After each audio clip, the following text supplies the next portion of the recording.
1806 সালে ইংরেজ সরকার মধ্যপ্রদেশের পাঁচমারিতে এসে উপস্থিত হন। পাঁচমারি থেকে 15 কিলোমিটার দূরে অবস্থিত পৌরাণিক রহস্যে মোড়া গ্রাম মণিগ্রাম মহাভারতের আমল থেকেই প্রসিদ্ধ ছিল, কিন্তু সেই গ্রামের অস্তিত্বের কথা কেউই জানতেন না। অথচ সেই ইতিহাস সন্ধানের চেষ্টাও করেননি কেউ। 1982 সালে লেখিকা অগ্নিমিত্রা নানান ঐতিহাসিক পুঁথি ঘাঁটাঘাঁটি করে আবিষ্কার করেন মণিগ্রামের অস্তিত্ব। পাড়ি দেন সেই গ্রামের উদ্দেশ্যে। অজানা রহস্যকে ভেদ করতে তিনি পৌঁছান সেই গ্রামে, যার অস্তিত্ব মহাভারতের সময় থেকেই বিদ্যমান ছিল, কিন্তু সময়ের সাথে সাথে তার ইতিহাস চাপা পড়ে গেছিল কালের গর্ভে।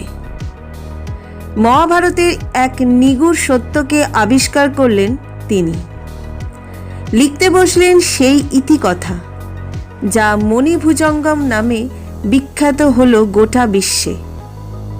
এই গ্রন্থটি এমন এক মাইথোলজিক্যাল কাহিনীর বর্ণন করেছিল, যা আজও পাঠক মহলে সুবিদিত।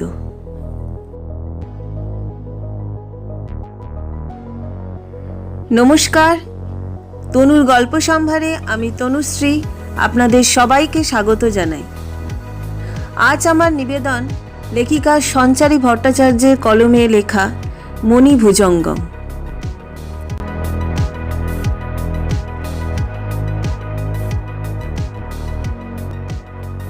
লেখিকা হিসাবে অগ্নিমিত্রার খ্যাতি বিস্তার লাভ করেছিল ভারতবর্ষের প্রায় সর্বত্রই। নতুন নতুন বিষয় নিয়ে ইতিহাস চর্চার লোভ সামলানোর মতো প্রয়াস সে কোনোদিনই করেনি, বরং সেই ক্ষেত্রকে আরও শক্তিশালী বানিয়ে মানুষের কাছে পৌঁছে দিতে চেয়েছিল। ইতিহাস বিষয়টি নিয়ে পড়াশোনা করবার পর একটি কলেজে প্রফেসরের পাশাপাশি বই লেখার তাগিদটাও আরও বৃদ্ধি পেয়েছিল। ইতিহাস সমৃদ্ধ অঞ্চলগুলির গল্পগাথা রচনার মধ্যে যে বৈচিত্র্য আছে, সেটি লেখনীর দ্বারা ফুটিয়ে তুলতে চেয়েছিলেন তিনি। বইয়ের পাতা উল্টাতে উল্টাতে হঠাৎ নজরে পড়ল মধ্যপ্রদেশের পাঁচমারি অঞ্চলটি। ভ্রমণের অভিজ্ঞতার পাশাপাশি নজরে পড়ল পৌরাণিক ইতিহাস অধ্যুষিত এই অঞ্চলের কিছু এমন ঘটনা যা মানুষের হাড় হিম করে দেওয়ার পক্ষে যথেষ্ট ছিল। কিন্তু ঘটনার সত্যতার কথা তেমন কিছুই জানা ছিল না অগ্নিমিত্রার। পেশাদারিত্ব বাদ দিয়ে লেখার নেশাটাও কম বেশি সাধারণ জীবন জীবিকার থেকে অনেকটাই পৃথক মাত্রা হিসেবে কাজ করত অগ্নিমিত্রার কাছে। সেই নেশাই তাকে ছুটিয়ে নিয়ে গেছিল পাঁচমারিতে। বইটিতে পৌরাণিক রহস্যের যে বিশিষ্টতা নজরে পড়েছিল, সেটিকেই কলমের আঁচড়ে আরও প্রভাবশালী করে তুলতে চেয়েছিলেন তিনি। এই ঘটনা বহু পূর্বের। তখন 1981 সাল। কলেজের ছুটিতে বেরিয়ে পড়লেন অগ্নিমিত্রা। হাতে একটি ডায়েরি, কিছু কলম আর সঙ্গে একটি জামা কাপড়ের ব্যাগ। যৎসামান্য কাপড় জামায় ঠাসা ব্যাগটি প্রমাণ করে দিচ্ছিল লেখিকার সত্তাকে। এসবের থেকে যে লেখনীর আস্বাদ নেওয়াটাই সবচেয়ে গুরুত্বপূর্ণ ছিল, সেটি পরিষ্কার প্রমাণ করে দিচ্ছিল।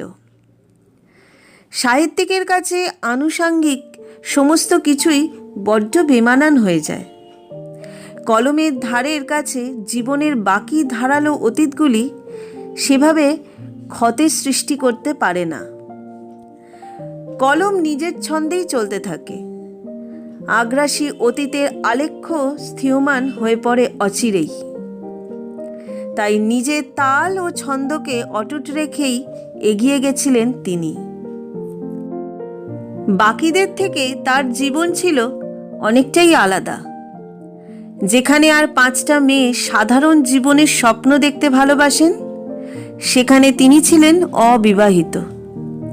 একটি সাধের চাকরি, লেখিকা হিসেবে সম্মানের জীবন আর অপ্রতুল পাঠকের ভালোবাসাই তার জীবনে মূল রসদের কাজ করেছিল।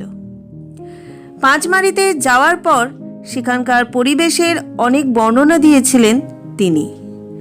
তার পাশাপাশি রচনা করেছিলেন সেই বইটি যা একটা সময় বিশ্ববিখ্যাত হয়েছিল। মৃত্যুর পূর্বে আন্তর্জাতিক সংস্থাকে দেয়া একটি ইন্টারভিউতে তিনি একথা জানিয়েও গেছিলেন যে এটি ছিল তার জীবনের সম্পূর্ণ অন্যরকম একটি অভিজ্ঞতা, যেখানে তিনি গল্পকার হিসেবে নয়, একজন প্রত্যক্ষদর্শীর ভূমিকা পালন করেছিলেন। অবিশ্বাস্য কিছু যে আজও এই মহাবিশ্বের অলিন্দে বিরাজমান তার বাস্তবিক প্রমাণ ছিল তার এই উপন্যাসটি। যে রহস্যের খোঁজে তিনি বেরিয়েছিলেন তার থেকে অনেক বেশি কিছুই সম্বলিত ছিল এই বইটিতে। এটির জন্যই তিনি বিদেশ থেকে বহু পুরস্কারও পেয়েছিলেন। বইটি আজও বেস্ট সেলার হিসেবে বিভিন্ন বইয়ের দোকানে জ্বলজ্বল করতে দেখা যায়। লেখিকার এই অনুভূতির কথাই লেখা ছিল ওই গ্রন্থে। বইটির প্রচার ছিল এক প্রকার নজর কাড়ার মতো।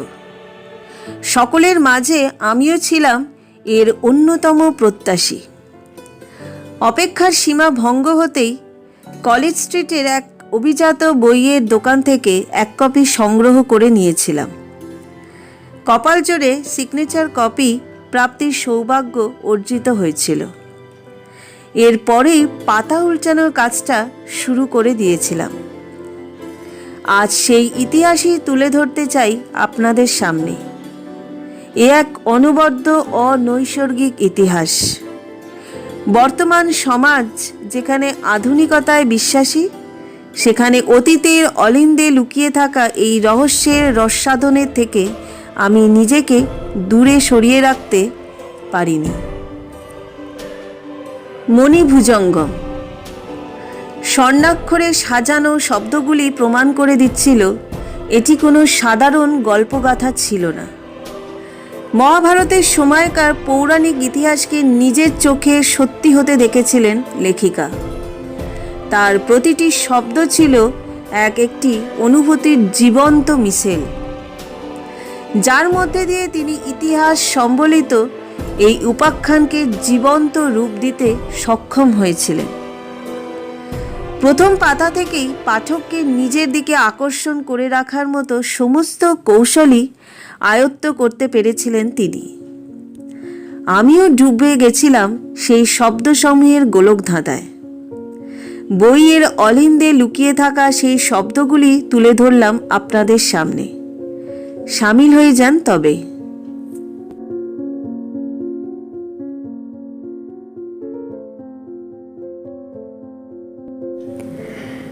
হিমালয় ছাড়াও ভারতের বৈচিত্র্য নেহাত কম নয়, আর তারই পরিচয় পাওয়া যায় মধ্যপ্রদেশের এই বিশেষ অঞ্চলে পৌঁছলেই।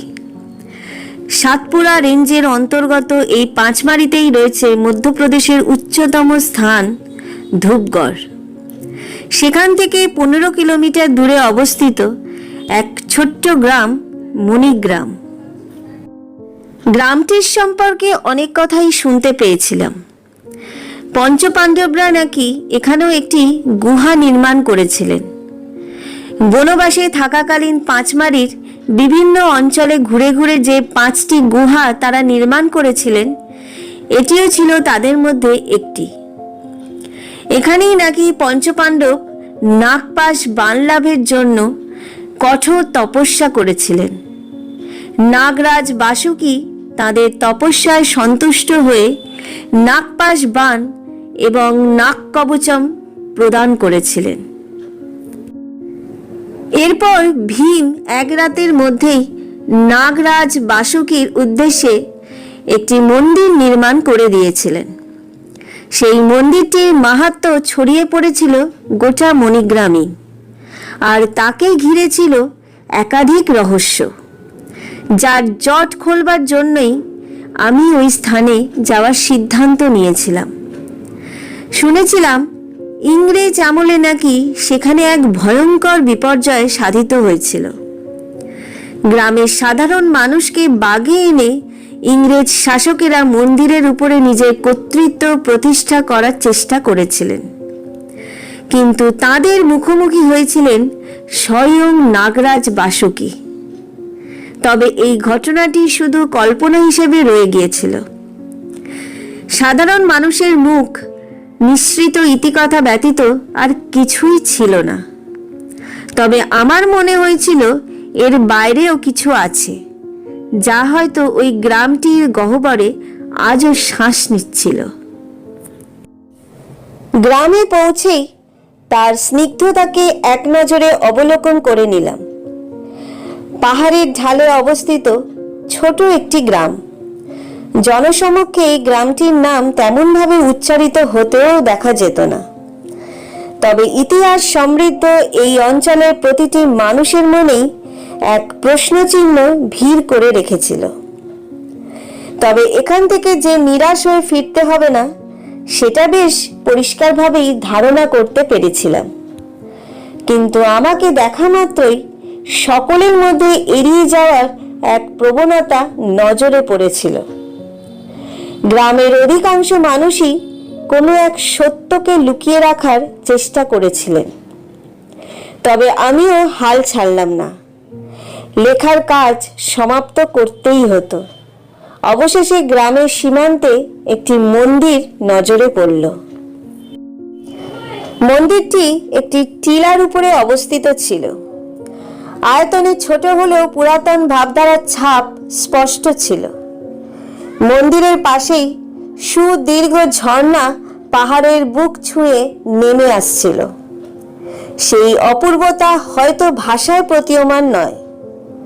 ছোট ছোট ঘাস গোটা অঞ্চলটিকে বেষ্টন করে নিজের আভিজাত্যের কথা প্রকাশ করছিল।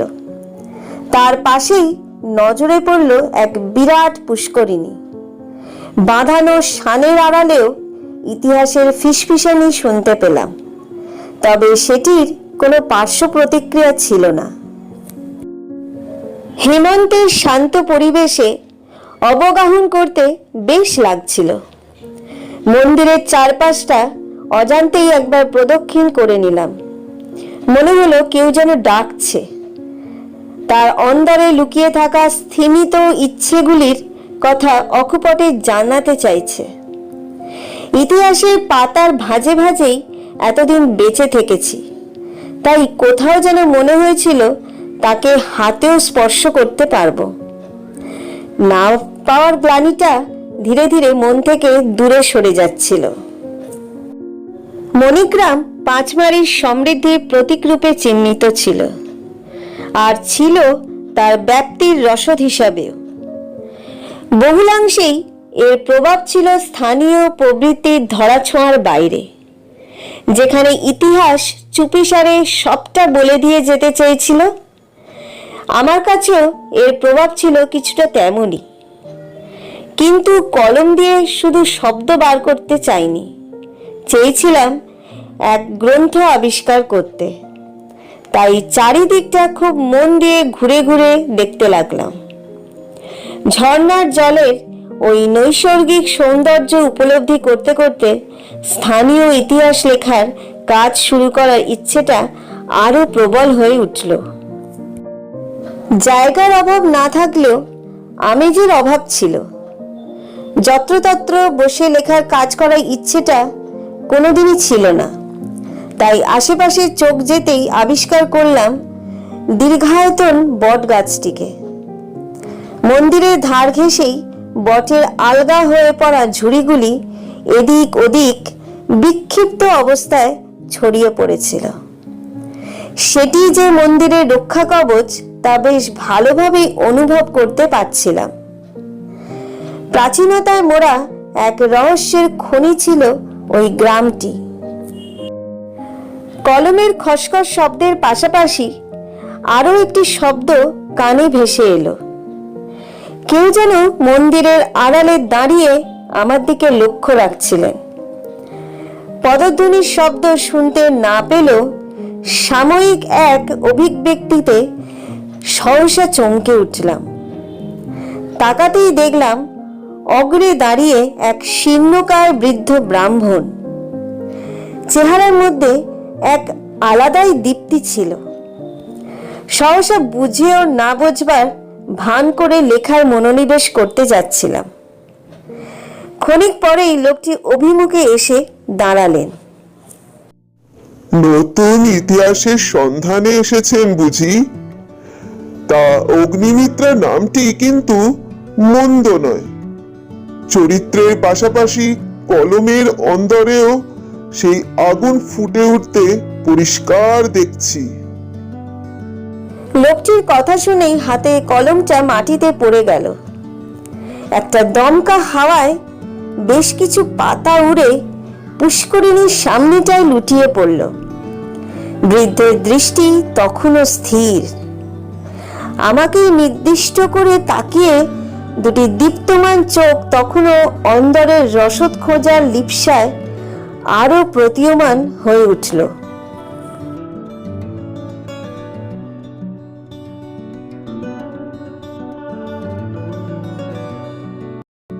কলমটা ফেলে দিলেন যে? তবে কি আমায় দেখে ভয় পেয়েছেন? হা হা হা হা হা। হাসির উদ্দেশ্য বোঝা সম্ভব ছিল না। লোকটির এই নিরাবরণ হাসির আড়ালে লুকিয়ে থাকা মানুষটিকে তখনও খোঁজার চেষ্টা করতে লাগলাম। পরনে গেরুয়া রঙের ধুতি, গলায় পৈতে, মাথায় তিলক ও সাদা রঙের একটি পাতলা চাদরে মোড়া শরীরটা প্রমাণ করে দিচ্ছিল তিনি একজন পুরোহিত। দীপ্তমান এই চেহারার অন্তরে লুকিয়ে থাকা রহস্যের ঝলকানিটা দিব্যি চোখে পড়ছিল। সাধারণ মানুষের চোখ হলে হয়তো সবটা আড়ালেই থেকে যেত, কিন্তু ইতিহাসের মধ্যে রহস্য খোঁজার জন্যই যাদের জন্ম, সেই চোখ দুটিকে এড়িয়ে যাওয়ার কাজ এতটাও সহজ ছিল না। প্রকৃতির কোলে লুটিয়ে পড়া সূর্যটা হাতছানি দিয়ে ডাকছিল। মনে হচ্ছিল যদি ওর অন্তর থেকে বেশ কিছুটা রং নিয়ে মেখে নিতে পারি তাহলে মন্দ হতো না। আকাশের ওই আচ্ছাদিত রূপটা ধীরে ধীরে প্রকাশ্যে আসতে শুরু করতেই বুঝলাম সন্ধে নেমে আসছে। পাখির কলতান কমে এসেছিল। পড়ন্ত বিকেলের আলোয় পুরোহিতের মুখটা আরো রহস্যাবৃত হয়ে উঠেছিল। আমার দিকে হাত জোর করে কিছুক্ষণ চেয়ে থাকার পরে বললেন, আপনি আমার সাথে আসুন। কন্যা সম, তাই আপনি করেই বললাম। যদি আপত্তি না থাকে তুমি করেও বলতে পারি। তবে সন্ধ্যের পরে এই স্থানে থাকাটা খুব একটা সুখকর নয়। কাছেই আমার বাড়ি। মন্দিরের পিছনের দিকে একটা ছোট্ট কুটির আছে। আপনার চোখ দুটি প্রমাণ করে দিচ্ছে কত শত প্রশ্নের কথা। অনেক দিন ধরে যেগুলি গচ্ছিত হয়ে রয়েছে অন্তর্মনে, আজ সেগুলি নিবৃত্তি করতেই তো এখানে আসা আপনার। অবাক দৃষ্টিতে তাকিয়ে রইলাম ওই লোকটির দিকে। না বলা কথাও যে কেউ এমন সুন্দরভাবে বুঝে যেতে পারেন তার প্রকৃত প্রমাণ পেয়েছিলাম সেদিনই। অপেক্ষার অবসান হয়েছিল মনে হলো। জিজ্ঞাসা করলাম, আছে, অনেক প্রশ্ন আছে, তবে সেগুলির উত্তরও প্রয়োজন। আপনার কাছে সেই সবের উত্তর পাবো? লোকটির কিছু মন্তব্য করতে চাইলেন না। পুষ্করিণীর দিকে কিছুক্ষণ তাকিয়ে থাকার পর হাতের ইশারার তাকে অনুসরণ করতে বললেন। আমিও অবুঝের মতোই এক পা করে সেদিকে অগ্রসর হতে লাগলাম। বেশ কিছুটা অন্ধকারে ঘেরা পথ পেরোতেই সামান্য আলোর কণা নজরে পড়ল। একটি ছোট্ট কুটিরের বাইরে টিম টিম করে একটি প্রদীপ জ্বলছিল। জায়গাটি যে প্রত্যন্ত গ্রামের অন্তর্ভুক্ত তা একবার দেখেই অনুভব করতে পেরেছিলাম। লোকটি গম্ভীর কণ্ঠে বললেন, ভিতরে এসো মা। রাতের বেলায় বাইরে থাকাটা একেবারেই সমীচীন নয়। এখানে নানান জায়গায় নানান বিপদ বাসা বেঁধে রয়েছে। কিছু রয়েছে প্রকাশ্যে, বাকি সবটাই মুখ লুকিয়ে অন্ধকারে নিজেদের আড়াল করে রেখেছে। লোকটির কথার মধ্যে এক অদ্ভুত মধুরতা ছিল। এক শুভচেতনা সম্পন্ন মানুষ সামনে এসে দাঁড়ালে ঠিক যেমনটা অনুভূত হয়, একেবারেই তেমন।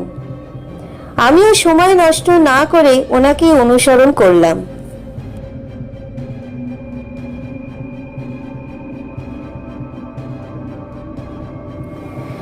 কুটিরের ভিতরে প্রদীপটি নিয়ে এসে রাখলেন তিনি।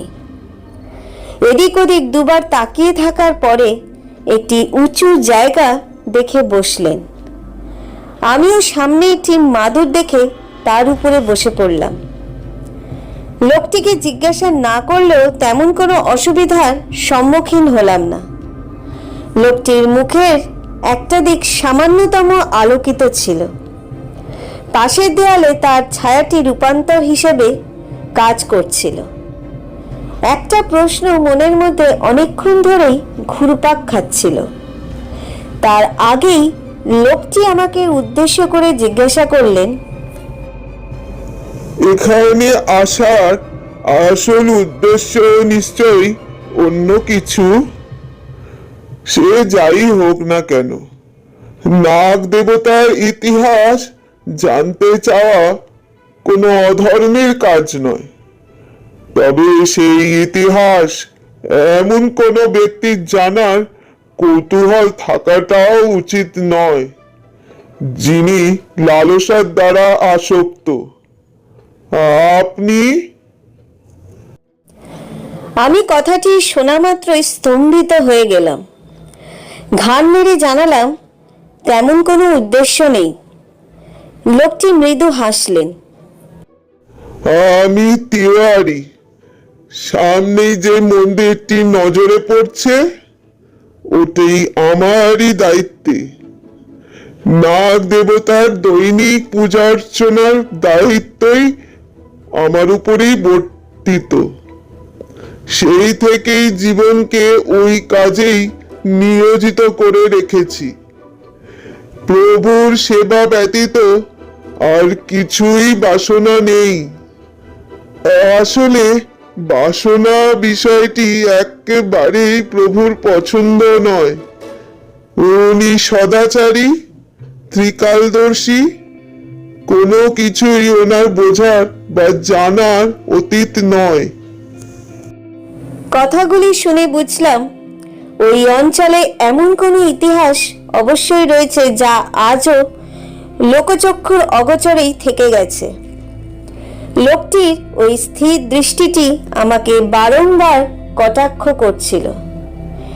চারিদিকের নিস্তব্ধতা যেন আরো অধিক মাত্রায় গ্রাস করতে এগিয়ে আসছিল। ক্ষণিকের ব্যবধান দীর্ঘসূত্রী শত্রুতা জাহির করতে চাইছিল। তবুও ভয় পেলাম না। সহাস্যে বলে উঠলাম, বাহ, খুব ভালো তো।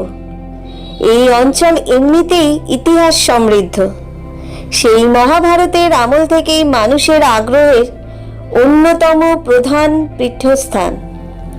তবে এদিকটায় তেমন কেউ আসেন না। আমি পেশায় একজন প্রফেসর, এছাড়াও লেখিকা। অজানা অচেনা বিষয়গুলি নিয়ে চর্চা করতে আমার খুবই ভালো লাগে। বিভিন্ন বইপত্র ঘাঁটতে ঘাঁটতে এই অঞ্চল সম্পর্কে এমন অজানা তথ্য খুঁজে বার করেছিলাম যা দেখে মনে হয়েছিল এই অঞ্চলটি আমার রসসাধনের জন্য একেবারেই উপযুক্ত।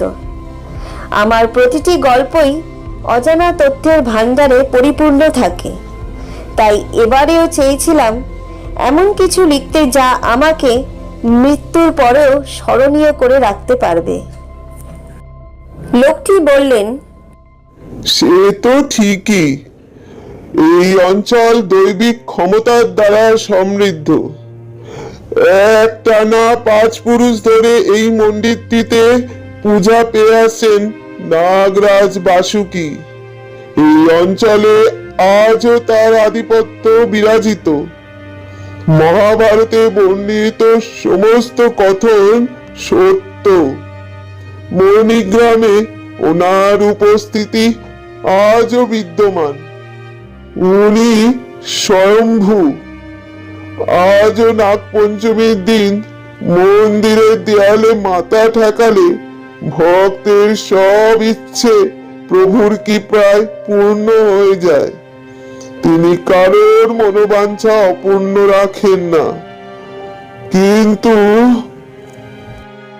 আমি আরো আগ্রহের সাথে এই কিন্তুর উত্তর চাইতেই তিনি বললেন, লোভীদের এই অঞ্চলে কোনো স্থান নেই। এই অঞ্চলকে দেবতারা নিজেদের শক্তি বলে আচ্ছাদিত করে রেখেছেন। নাগরাজের উপস্থিতি থাকায় নাগলোকের বিভিন্ন শক্তির দ্বারা সিক্ত এই মন্দিরটি। পাশে যে পুষ্করিণীটি দেখছেন, সেটি নাগরাজের নিদ্রাস্থল। ওইখানেই শায়িত তিনি। ওটাই ওনার বিশ্রাম স্থল। ওনার মাথায় রয়েছে সেই দিব্য নাগমণি, যার মূল্য অপরিসীম। নাগ পঞ্চমীর দিনই একমাত্র দেবতারা সেই মণির অভিষেক করেন। ওই সময় কোনো সাধারণ মানুষের বিচরণ নিষিদ্ধ। নাগ পঞ্চমী কোনো সাধারণ উৎসব নয়। দূর দূরান্ত থেকে পার্শ্ববর্তী গ্রামের মানুষেরা সকলেই ওই দিন মন্দিরে পূজা দিতে আসেন। নাগ দেবতাকে ভোগ চড়ানোর উদ্দেশ্যে সকলেই উদ্গ্রীব হয়ে থাকেন। আমি নিজেই পূজার দায়িত্বে থাকি। এছাড়াও বহু বিধি ও আচার মেনেই নাগ দেবতার উদ্দেশ্যে ভোগ অর্পণ করতে হয়। সামান্যতম ত্রুটি হলেও সেই ব্যক্তির প্রাণ নাশের সম্ভাবনা থাকে। ওই দিন রাতে নাগ দেবতা নিজে এসে সকলকে দেখা দেন। গ্রামের উপরে তার আশীর্বাদ বর্ষিত হয়। গ্রামের পুরোহিতের স্ত্রীর শরীরে ভর হয়। সেদিন তিনি ওই পুণ্যবতীর দ্বারা সকলের ভবিষ্যতের কথা সর্বসমক্ষে ব্যক্ত করেন। গ্রামের মানুষ এরপর পুষ্করিণীটি প্রদক্ষিণ করে সেখানে ভোগ রেখে আসেন। রাতে নাগ দেবতা নিজে এসে সমস্ত খাবার ভক্ষণ করেন। তবে সেই মুহূর্তের সাক্ষী কেউই থাকতে পারেন না। নাগ দেবতাকে চাক্ষুষ দেখলে পরের দিনই তার মৃত্যু হয়।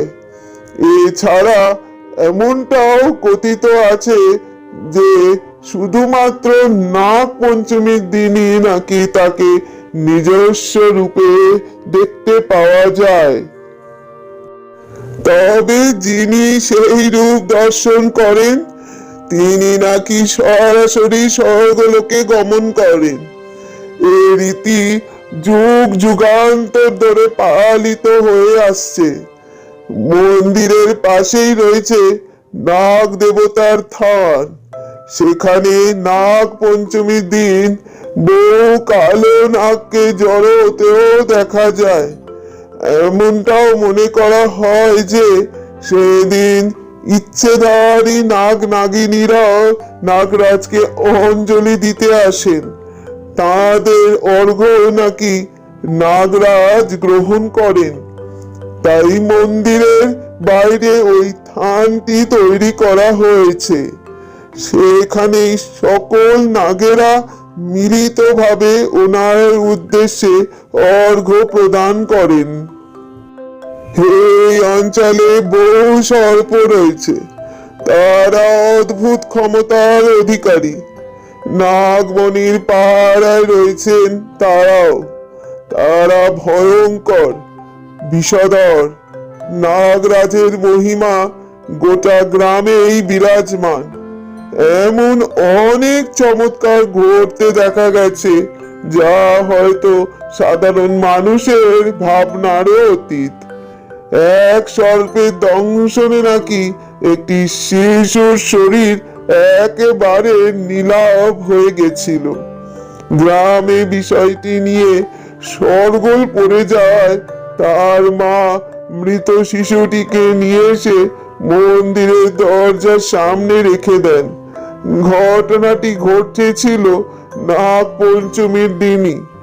সেদিন নাকি স্বয়ং নাগ দেবতা রাতের বেলা এসে শিশুটির শরীর থেকে সমস্ত বিষ সেবন করে নিয়ে তার প্রাণ ফিরিয়ে দিয়েছিলেন।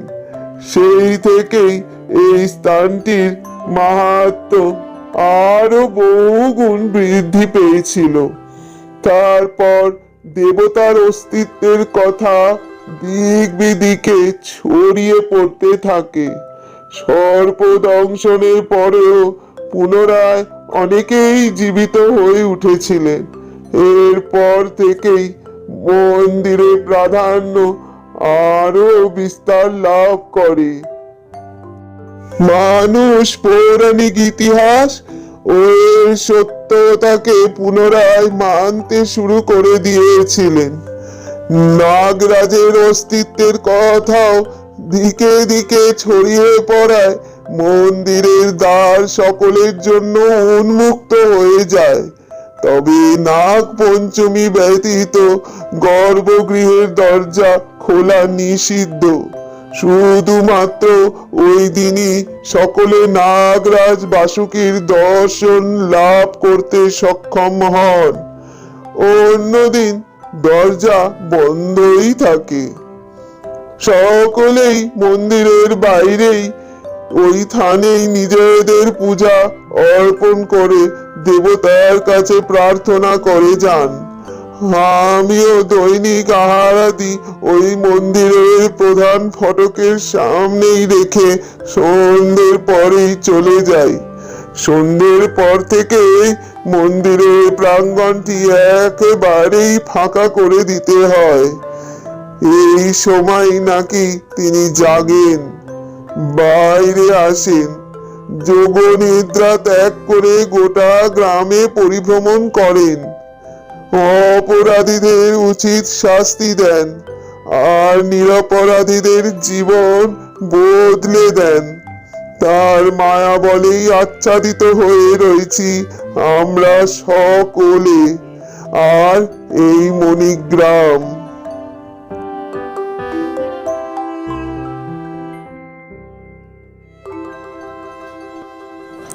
অবাক হয়ে শুনছিলাম এই কাহিনীটি। বিশ্বাস করতেই পারছিলাম না এই যুগেও যে এমন দৈবিক ঐতিহ্যের প্রমাণ পাওয়া যায় তা নিজের চোখে না দেখলে আর নিজের কানে না শুনলে কোনোদিনই বিশ্বাস করতে পারতাম না। আবার কৌতূহলী হয়ে প্রশ্ন করলাম, তা এই গ্রামের সকলেই এমন চুপচাপ কেন? আমাকে দেখে কেউ গ্রামের ইতিহাস বলতে এগিয়ে এলেন না। সকলের মধ্যেই একটা চাপা কষ্ট, একটা বেদনা ধরা পড়ছিল। তারা যেন কোনো কারণে বড্ড আতঙ্কের সাথে জীবনযাপন করছেন এমনকি কিছু ঘটেছিল যার দ্বারা এই গ্রামের গরিমায় কোনো প্রভাব পড়েছিল। লোকটি হঠাৎ আমার দিকে কটাক্ষ করে বললেন, সব ইতিহাস সবার জানার বিষয় নয়। তাছাড়াও কিছু সত্যতা এমনও হয় যা জানার পরে নতুন বিপদের সূত্রপাত হয়। নতুন কিছুর সাংকেতিক হিসাবে সেটি ধরা দেয়। তোমার যতটুকু বললাম সেটি তোমার লেখনীর ক্ষেত্রে অনেক বিশিষ্টতার সঞ্চার করবে। বাকি যা শুনেছ সবই লোককথন। মুখ নিঃসৃত কাহিনী ব্যতীত আর কিছুই নয়। আমি লক্ষ্য করলাম লোকটি কথাগুলি শেষ করেই দৃষ্টি এড়িয়ে যেতে চাইছিলেন। এর পরেও যে আরও কিছু আছে আর সেগুলি আমার আগ্রহের বিষয়, সেটি তিনিও কিছুটা আঁচ করতে পেরেছিলেন বইকি। হঠাৎ প্রদীপের শিখাটি দপ করে নিভে গেল। বাইরে হিস শব্দ শুনতে পেলাম। আতঙ্কিত হয়ে উঠতেই অন্ধকারের মধ্যে থেকেই লোকটি বলে উঠলেন, শুনতে পাচ্ছ? ওই শব্দটি কার জানো? দেবতা এসেছেন নিজের আস্বাদ গ্রহণের জন্য। তিনি পদার্পণ করেছেন। এই গ্রামে বাইরের কোনো মানুষের আগমন একেবারেই নিষিদ্ধ। তুমি আর বিলম্ব করো না। একবার নাগরাজ টের পেলেই একেবারেই সর্বনাশ হয়ে যাবে। তবে এই স্থান সুরক্ষিত। আমার ক্ষতি উনি কোনো দিনই করবেন না। আমি প্রতিদিন নিষ্ঠা সহকারে ওনাকে অর্ঘ্য অর্পণ করে এসেছি। তুমি আজ আমার কুটিরে, তাই জেনে রাখো, শুধুমাত্র সেই কারণেই তুমি আজ সুরক্ষিত। বেশ কিছুটা সময় অতিবাহিত হয়ে যাওয়ার পরে প্রদীপের শিখাটি আপনা থেকেই জ্বলে উঠল। সামনের দেয়ালের ছায়াটা দেখে আবার আতঙ্কিত হয়ে উঠলাম। এটা কিভাবে সম্ভব? সবটাই কি তবে চমৎকার, নাকি এই লোকটি নিজের থেকেই? কথা না বাড়িয়েই যাওয়ার সিদ্ধান্ত নিয়ে ফেললাম। দরজার বাইরে পা রাখতেই পিছন থেকে আবার সেই ঘড়ঘড় শব্দে তিনি বলে উঠলেন, গ্রামের পথ ধরে ঈশান অভিমুখে সোজা এগিয়ে যাবে। কোনো দিকে তাকানোর চেষ্টা করবে না। পিছনে যদি সর্পের ডাক শুনতে পাও, তাহলেও সেদিকে তাকাবে না।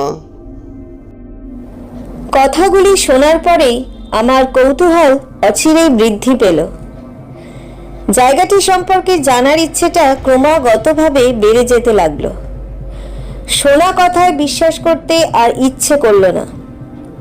তবুও কোনো উত্তর না দিয়েই স্থানটি ত্যাগ করার সিদ্ধান্ত নিয়ে ফেললাম। আমি আসলাম পুরোহিত মশাই। আপনার সহযোগিতার জন্য অনেক অনেক ধন্যবাদ। ঘাড় ঘোরালাম না, সামনের দিকে এগিয়ে যেতে শুরু করলাম। ঘটনাটি শোনার পর থেকেই মনের মধ্যে সাহসের সঞ্চার ঘটেছিল। ভেবেছিলাম নিজের চোখে সবটা পরখ না করা পর্যন্ত গ্রাম ত্যাগ করে কোথাও যাব না। পুরোহিতের কাছে শোনা কথাগুলি ছিল সামান্য জবানবন্দি মাত্র, কিন্তু ইতিহাস রচনার দলিল হিসাবে সেগুলির তেমন কোনো ভূমিকাই ছিল না। তাই নিজেকে আর ধরে রাখতে পারলাম না। ভাবলাম, রাতের অন্ধকারে সকলের অগোচরেই একবার মন্দিরের অঞ্চলটিকে ভালোভাবে প্রত্যক্ষ করে নেব। গোটা রাতটা সেখানে একাই কাটাবো। নাগরাজের দেখা পেলে তো আর কোনো কথাই নেই। তার গোটা বিবরণটি নিজের হাতেই লিখব।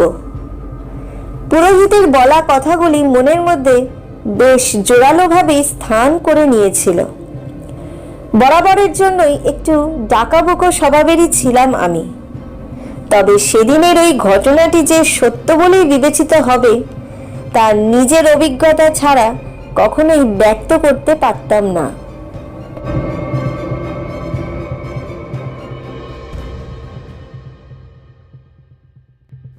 গোটা পথই ছিল ঘুটঘুটে অন্ধকারে আবৃত। কিছুটা দূরে যাওয়ার পরেই চাঁদের হালকা আলোর শিখাটি আমার পদযুগলকে স্পর্শ করল। তারপর থেকে রাস্তাটি আর অতটা অন্ধকারে ঢাকা ছিল না। আমি ধীর গতিতে এগোতে শুরু করলাম। গ্রামের ছোট ছোট কুটিরগুলিকে পেরিয়ে পাথুরে রাস্তা ধরে এগোতে শুরু করলাম। ঝিঝি পোকার শব্দ স্পষ্ট কানে আসছিল। হিসিসানির শব্দ ভেসে আসছিল চতুর্দিক থেকে। নিজের প্রাণটা হাতে নিয়েই এগোতে থাকলাম। মনে হচ্ছিল পিছনে কেউ আসছে, কারোর পায়ের শব্দ স্পষ্ট অনুভূত হচ্ছিল। কিছুটা দূরে এগিয়ে আসতেই মন্দিরের শীর্ষদেশটি নজরে পড়ল। সেদিকেই এগিয়ে গেলাম। দূর থেকে দাঁড়িয়ে পুষ্করিণীর শোভা দেখতে লাগলাম। অসাধারণ ছিল সেই দৃশ্য। চাঁদের স্নিগ্ধ আলোটি এসে পড়েছিল পুষ্করিণীর জলে। জলগুলি চকচক করছিল। মনে হচ্ছিল কেউ যেন রূপোলি পাতা বিছিয়ে রেখেছে। হঠাৎ মনে হলো কেউ যেন আমার নাম স্মরণ করছে। কোনো একটা ডাক যা অন্তরকে বিদীর্ণ করে আমার দিকে ধেয়ে আসছে। কেউ যেন আমাকেই নিজের কাছে স্মরণ দিতে চাইছে। আমি উদ্ভ্রান্তের মতন সেদিকে এগিয়ে যেতে শুরু করলাম। পুরোহিতের বলা সমস্ত কথাগুলি বিস্মৃত হয়ে যেতে শুরু করেছিল। নিজের উপরেও ভারসাম্য হারিয়ে ফেলেছিলাম। যখন কিছুটা ধাতস্থ হলাম তখন দেখলাম ঘাটের একেবারে কাছে দাঁড়িয়ে আছি। হাতটা পুষ্করিণীর জলের দিকে বাড়িয়ে দিতে লাগলাম।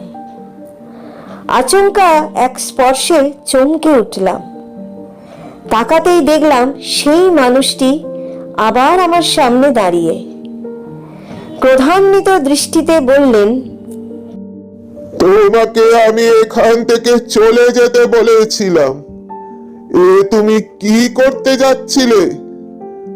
আজ থেকে বহু বছর আগে এই একই অপরাধ করতে গেছিলেন একজন, আর তার শাস্তি বহু নিরপরাধ মানুষকে ভোগ করতে হয়েছিল। তোমার এই ভুলটি আজও তেমনই এক অভিশাপের সূচনা করতে যাচ্ছিল। পুরোহিত কথাগুলি শেষ করেই আমাকে ঠেলা মেরে সরিয়ে দিলেন। সজোরে ধাক্কা লাগায় আমি বেশ কিছুটা ইতস্তত ভঙ্গিতে সরে যেতে বাধ্য হলাম। পাশের গাছটার হাতের একটা অংশে ঘষা লেগে বেশ কিছুটা নুন ছাল উঠে গেল। আমি শব্দ করে চিৎকার করতেই উনি আবার আমার সামনে এসে দাঁড়ালেন। ডান হাতটা বাড়িয়ে আমার মুখটা চেপে ধরলেন। আমি অপরাধীর মতো চুপচাপ দাঁড়িয়ে রইলাম। পুরোহিত আমার হাতটি ধরে মন্দিরের প্রধান দরজার দিকে নিয়ে গেলেন। এরপর একটি উঁচু স্থান দেখে আমাকে বসতে বললেন, আর নিজে বসলেন মন্দিরের ধারে অবস্থিত ছোট সিঁড়িটির উপরে। নাগরাজ নিজের শয়ন কক্ষে ফিরে গেছেন। এখন এই মন্দির প্রাঙ্গণ নিরাপদ। এখানে বিচরণ করলে এখন আর কোনো দোষ লাগবে না। তোমার সাহস দেখে আমি আশ্চর্য হয়ে যাচ্ছি। আমার এতবার নিষেধ করার পরেও তুমি এদিকে আসার সাহস দেখিয়েছো। সত্যি তোমার মধ্যে একটা আলাদা শক্তি বিরাজমান। হয়তো দেবী শক্তির আধার তুমি। না হলে যে কাজে আজ অগ্রসর হতে যাচ্ছিলে তার ফলস্বরূপ মৃত্যুকেই আলিঙ্গন করতে হতো। বুঝেছি, ঘটনাটি না জানা পর্যন্ত তোমার শান্তি নেই। আমার মনে হয়েছিল তুমি এমনটাই করবে। সেই জন্যই আমি তোমার পিছু নিতে বাধ্য হয়েছিলাম।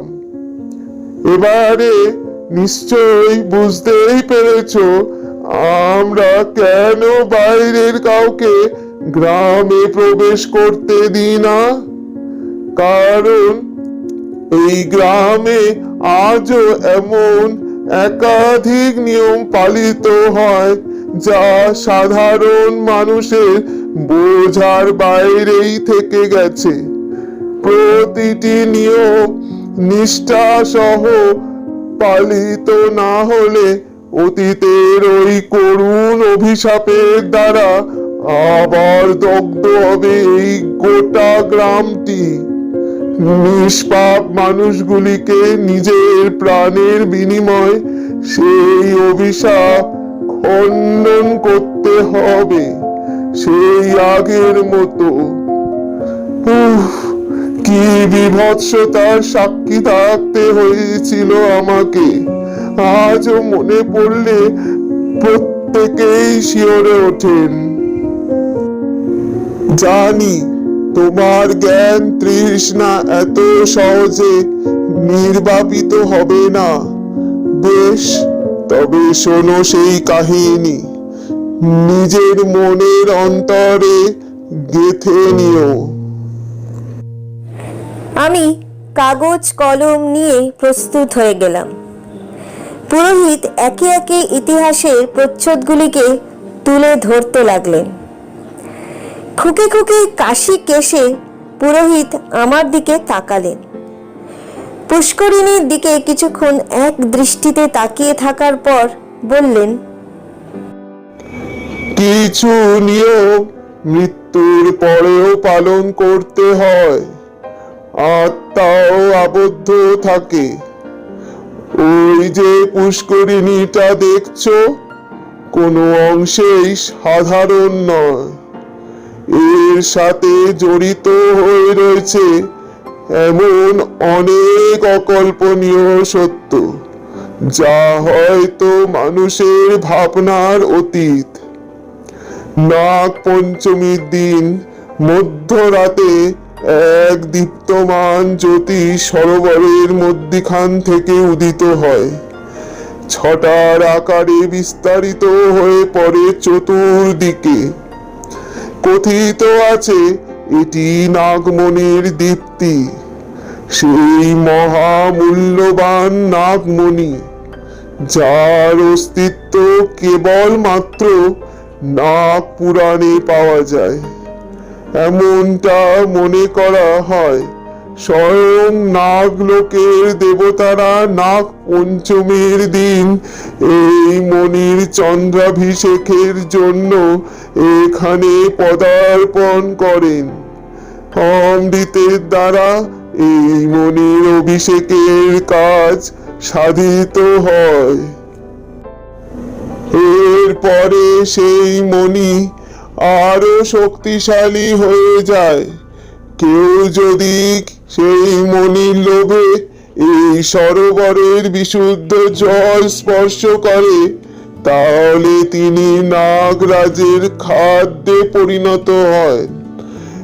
একদা দুই সন্ন্যাসী নাগ পঞ্চমীর পরবর্তী দিন এই বিধি অমান্য করে সরোবরের জলে আচমন করেন। বিধির বিধান খণ্ডানো যায় না। তারা দুজনেই মুখের রক্ত উঠে মারা যান। পুরাণ অনুযায়ী পুষ্করিণীর জল অপবিত্র করা নিষিদ্ধ। এর দ্বারা নাগেরা রুষ্ট হন। গ্রামের মানুষ এই ধারণার পরিপন্থী। সেই থেকেই সরোবরের জল স্পর্শ করা বা এখানে স্নান করা কিংবা আচমন করা একেবারেই নিষিদ্ধ হয়ে গেছে। আজ তাই আমি তোমায় বাধা দিলাম, নাহলে তুমি একইভাবে মৃত্যুর শিকার হতে। মৃত্যুর খেলা বড় নিদারুণ খেলা। প্রতীয়মান কোনো কিছুকেই এত সহজে সত্য বা মিথ্যার আসনে বসানো যায় না। এই দৃশ্য যেমন বিরল তেমনই নিষ্প্রভ। বিস্তারিতভাবে দেখলে মনে হতেই পারে সবটাই পরিকল্পিত। পুরাণে বর্ণিত সবটাই বাস্তবে সত্য হয়ে ধরা দিয়েছিল। তবে কোনো কার্যই কারণ ব্যতীত হয় না। এ এক অদ্ভুত মায়া। আজ থেকে কয়েক যুগ আগে পুরাণে বর্ণিত সত্য বারে বারে বাস্তব হয়ে ধরা দিয়েছে এই গ্রামে। কিন্তু সেদিন সেই ঘটনাটা। পুরোহিত নিষ্পলক হয়ে আমার দিকে চেয়ে রইলেন। আমিও নির্বাক হয়ে এতক্ষণ ওনার কথাগুলি শুনছিলাম। কিন্তু ওনার থেমে যাওয়া আমার মনে হয় এক নতুন সম্ভাবনার জন্ম দিয়েছিল। তবে কি আরো কোনো ইতিহাস চাপা পড়ে আছে এই ভূখণ্ডে? জানি তোমার মনে এখন অনেক প্রশ্ন উদয় হচ্ছে। আমার কাছে অনেক কিছু জানার আগ্রহ নিয়ে মনটা উদ্গ্রীব হয়ে রয়েছে। এক অভিশাপ শেষের পরেই এই পৃথিবীতে পরবর্তীর সূচনা হয়। এক যুগ পেরিয়ে যায়, আবার এক নতুন যুগের আবির্ভাব ঘটে। সবটাই অমোঘ নিয়তির পরিহাস মাত্র। আজ গ্রামটা একেবারেই শুনশান। আমি কেবল অতীতের ধারক ও বাহক হিসেবে নিজের কর্মের লেলিহান শিখাটি জ্বালিয়ে রেখেছি।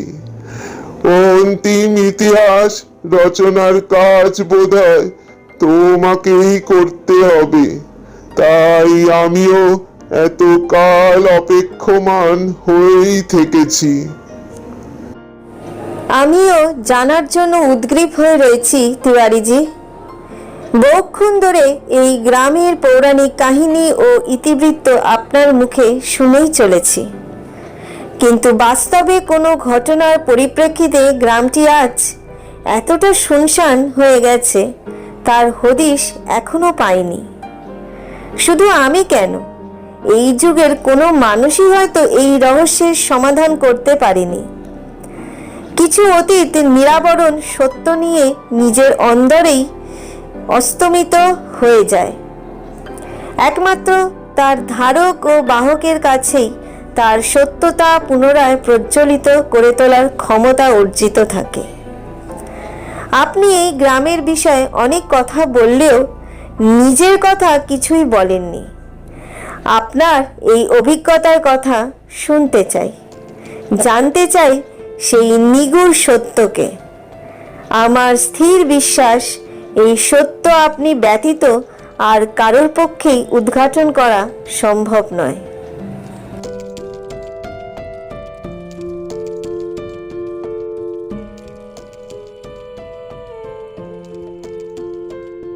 পুরোহিত আমার কথায় মৃদু হাসলেন। তখন সময়কালটা 1806 খ্রিস্টাব্দ। ইংরেজ শাসনের একেবারেই গোড়ার দিক। ভারতবর্ষের বিভিন্ন অঞ্চলে তখন তাদের একচ্ছত্র আধিপত্য প্রায় প্রতিষ্ঠিত হয়ে গিয়েছিল। দ্বন্দ্ব ও সংঘাতের ঊর্ধ্বে উঠে পৃথিবীকে শাসনের স্বপ্ন তারা কোনো দিনই দেখেননি। তবে নিজেদের শক্তিকে আরো অধিক বলে বলিয়ান করার তাগিদে ভারতবর্ষের হারিয়ে যাওয়া ঐতিহ্যের পুনরুদ্ধারে বেরিয়ে পড়েন। ভারতের দুষ্প্রাপ্য পুঁথি, লুণ্ঠিত ধন, এমনকি পৌরাণিক চমৎকারগুলিকে খুঁজে বার করার তাগিদটা একটু বেশি মাত্রাতেই কাজ করেছিল। এর মধ্যে একটি ছিল দুষ্প্রাপ্য এক নাগমণি, যার হদিশ ভারতবর্ষের মানচিত্রে ছিল না, ছিল শুধুমাত্র এই মণিগ্রামে। এখানকার জল, হাওয়া এই রহস্যকে নিজেদের অন্তরে সমাদৃত করে রাখতে সক্ষম হয়েছিল।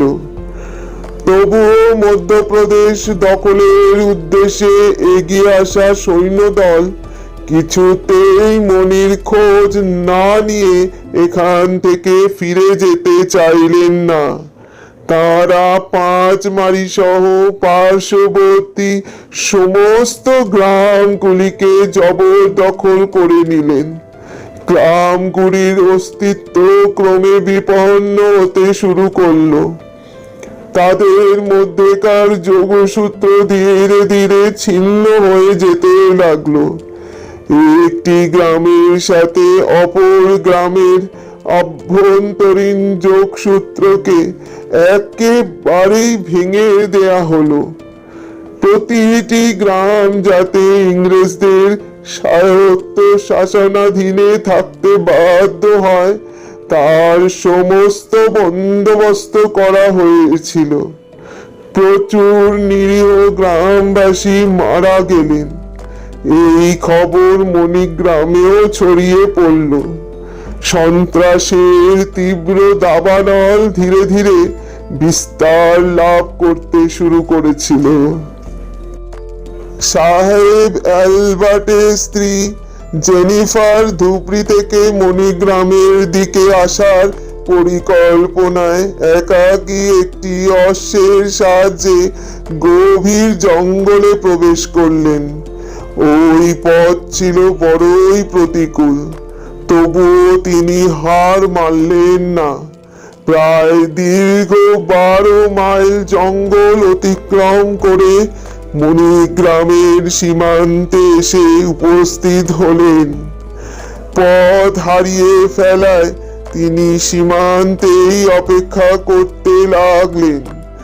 কিছুটা সময় অতিবাহিত হয়ে যাওয়ার পর তিনি অশ্বটিকে একটি গাছের সাথে বেঁধে গ্রামের দিকে এগিয়ে আসতে লাগলেন।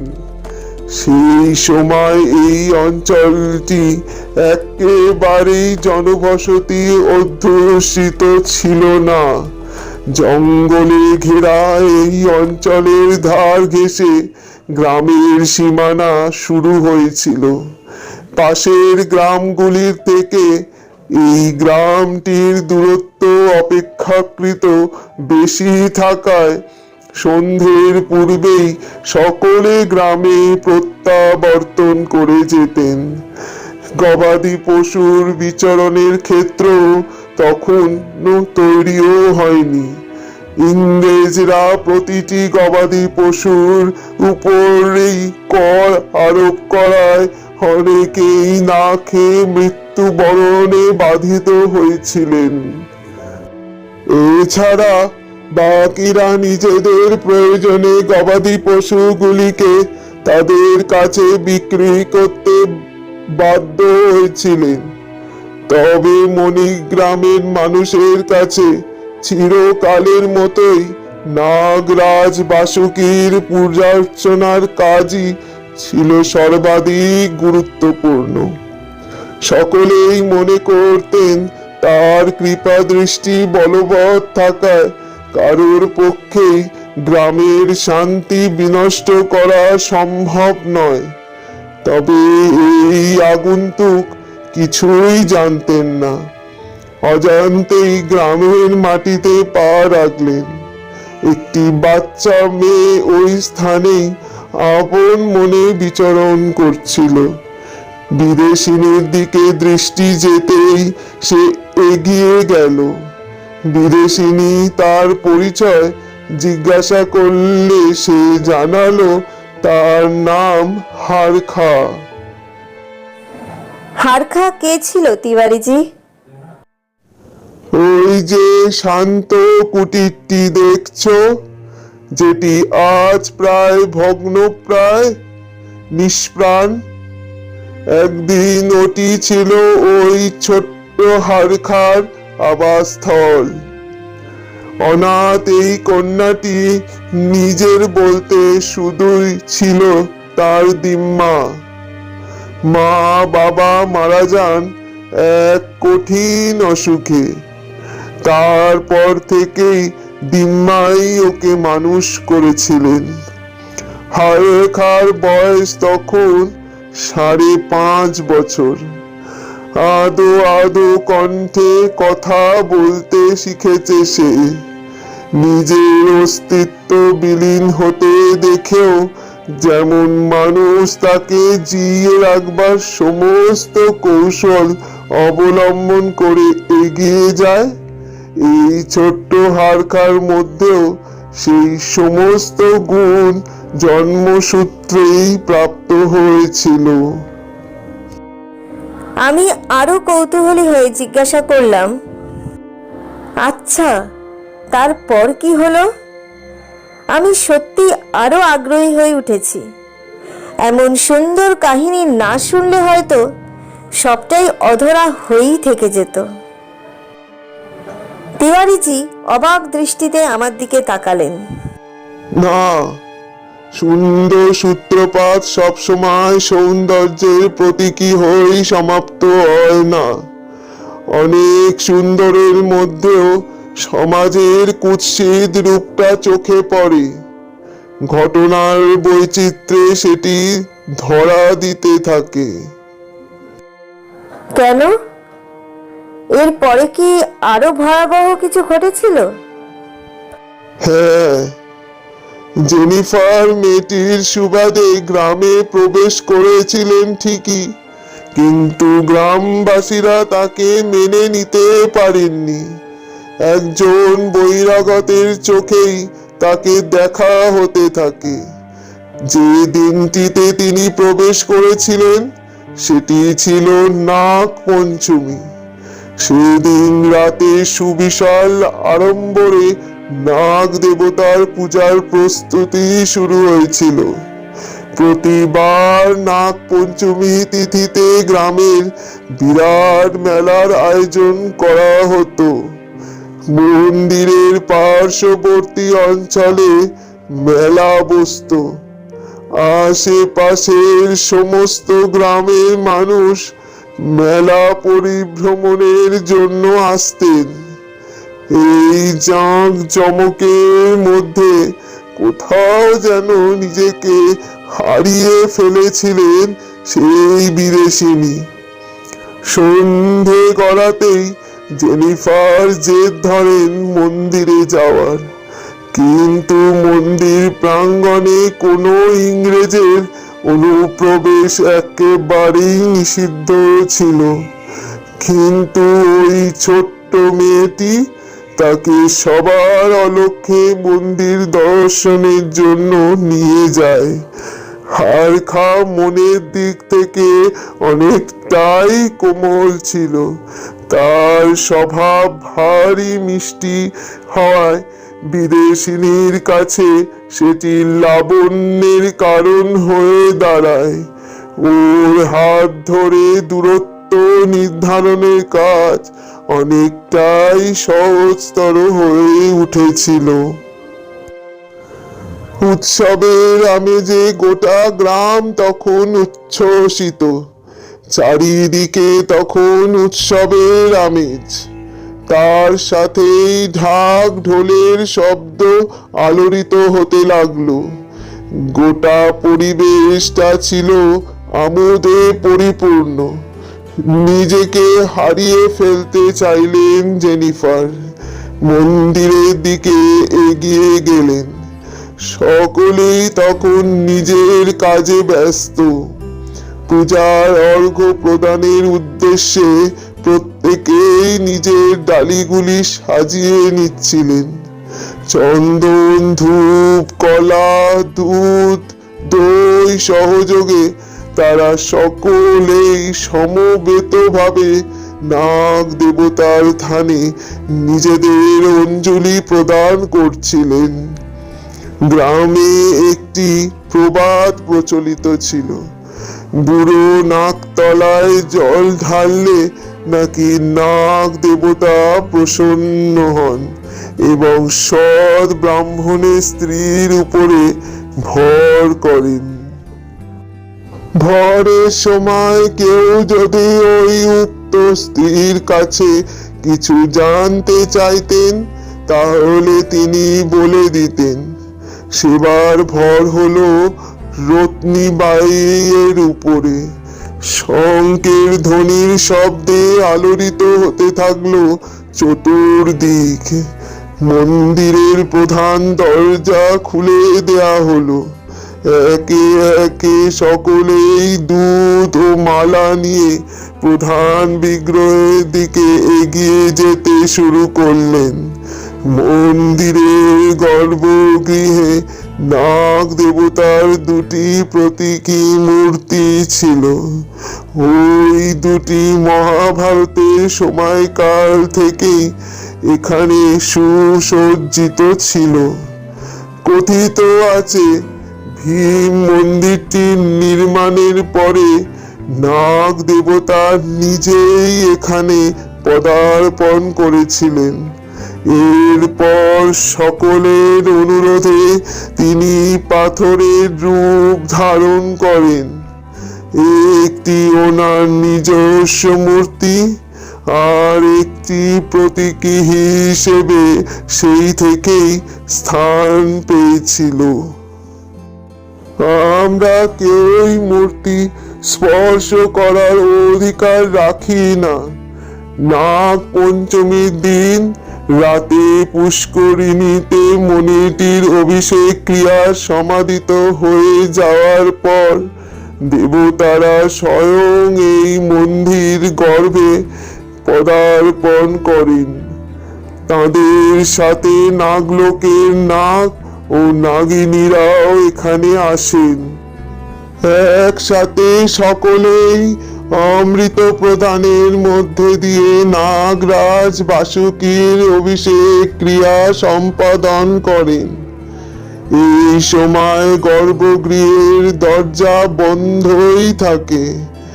এমনকি কাক পক্ষীতেও বিষয়টি টের পায় না। অভিষেক ক্রিয়ার পরে এই বিগ্রহ জীবন্ত হয়।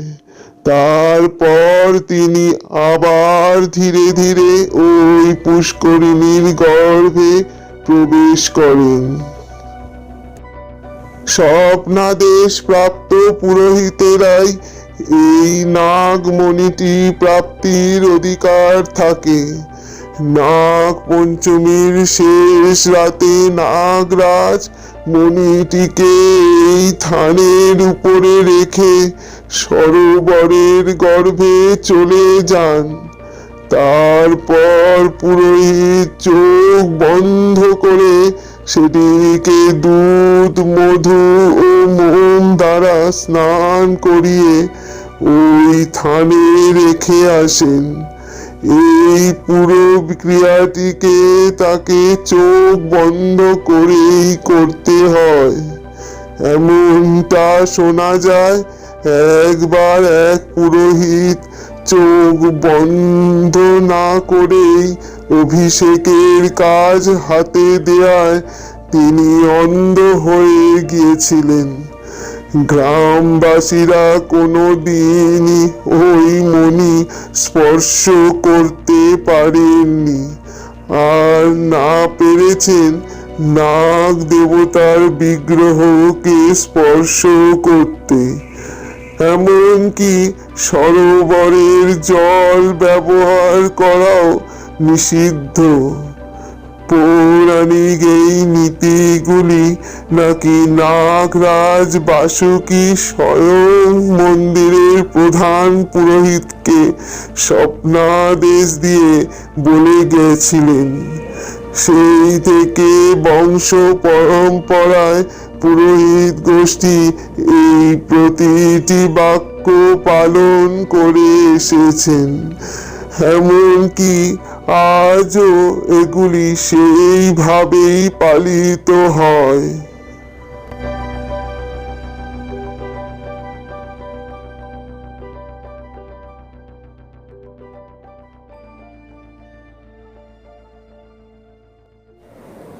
আমি লেখার কাজ স্থগিত রেখে পুরো বিষয়টি অত্যন্ত মনোযোগ সহকারে শুনতে লাগলাম।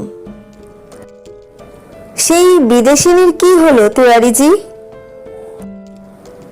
পুরোহিত বললেন, ভোর হওয়ার আগেই যে আমাকে স্বস্থানে ফিরতে হবে, এ যে আমার আবাসস্থল নয়।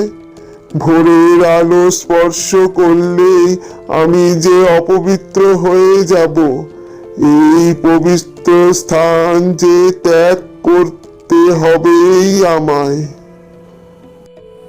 কেন পুরোহিত মশাই?